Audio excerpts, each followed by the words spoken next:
Olá, primeiramente eu quero agradecer a você pelo tempo que esteve conosco nesse trimestre, nessa etapa de estudo do livro de Deuteronômio. Eu creio que foi extremamente oportuno para todos nós que aprendemos com a palavra de Deus e com a lição da Escola Sabatina. Lembrando que o nosso propósito aqui no Direto ao Ponto é, a cada semana, propor uma maneira, uma forma, um formato de abordagem da lição para que ela alcance o seu propósito, do início ao fim.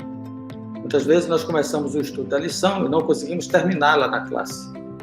E a ideia aqui é de você aprender a desenvolver o seu conhecimento, a sua habilidade de revisar o tema, sempre com o propósito de começo, meio e fim. Mas não esqueça de ir sempre direto ao ponto.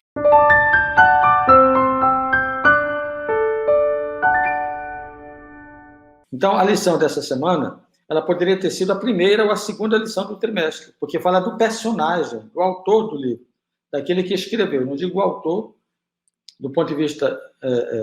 tudo veio de Deus.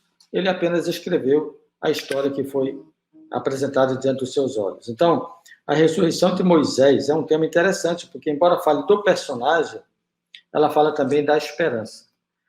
A vida e o ministério de Moisés revelaram, assim como a sua morte e ressurreição, muito sobre o caráter divino.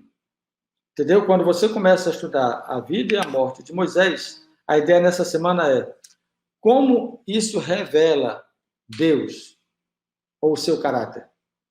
O verso para memorizar está no livro de Judas. Contudo, nem mesmo o arcanjo Miguel, quando entrou em conflito com o diabo e discutia a respeito do corpo de Moisés, ousou pronunciar sentença difamatória contra ele. Pelo contrário, disse: o Senhor repreenda você.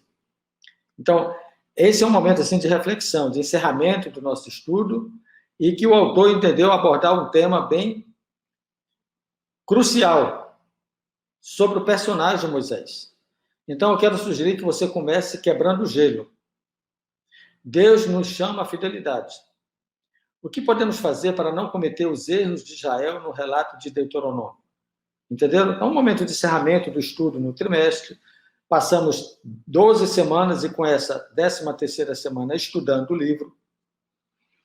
E eu acho importante você provocar um pouco essa participação da classe. Não deixe que tome todo o tempo da lição, mas eu considero que deva tomar pelo menos uns 40% do tempo da lição. Porque é exatamente a medição do aprendizado. É a hora que você, com o aluno, vai perceber o quanto ele aprendeu, que lições ele extraiu.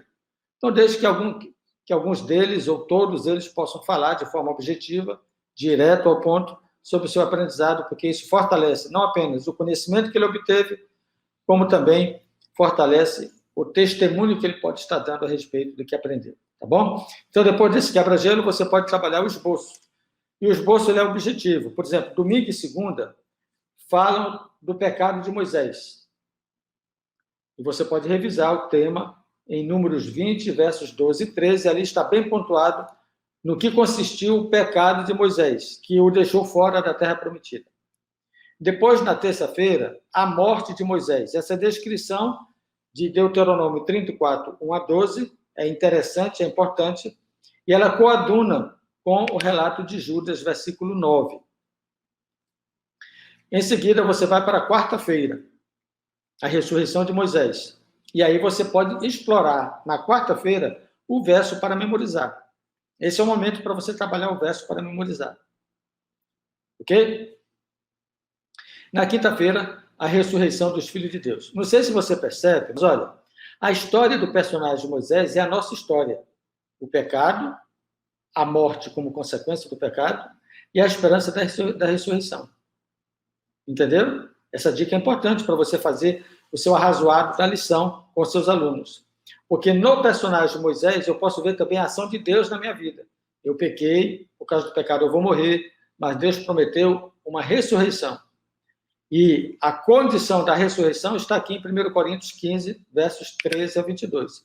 E você pode, então, fechar. Por exemplo, de domingo a quarta, você faz uma analogia aplicada à verdade presente no tempo de Moisés. E quinta-feira você pode fazer uma analogia ligada à verdade presente em nossos dias. Há esperança de ressurreição nos nossos dias? Há sim. E aí você pode finalizar com o texto de João 11, 25. Disse-lhe Jesus: eu sou a ressurreição e a vida. Quem crê em mim, ainda que morra, viverá. Que promessa extraordinária. Que bom que o livro de Deuteronômio termine com uma palavra de esperança. Obviamente, nesse texto de João, ligado à esperança da ressurreição. E Moisés ressuscitou. Moisés pecou. Moisés morreu por causa do seu pecado. Mas há uma mensagem forte de vida e de nova vida com Deus, se nós vivermos essa experiência da ressurreição, conforme a palavra de Deus explica em 1 Coríntios 15. Então, eu termino a lição desse trimestre fazendo a pergunta: qual a verdade central aprendida neste trimestre sobre o tema da aliança? Lembra, você começou com quebra-gelo, você faz uma revisão do tema, do personagem Moisés, faz uma aplicação na quinta-feira a nosso cotidiano, a nossa esperança da vida eterna para aqueles que morreram, a primeira ressurreição, e finaliza fazendo uma pergunta para terminar também com uma interação com a sua unidade. Qual a verdade central aprendida nesse trimestre sobre o tema da aliança? Tranquilo? Um grande abraço e esperamos você no próximo trimestre, quando juntos estaremos estudando o livro de Mateus. E sempre direto ao ponto.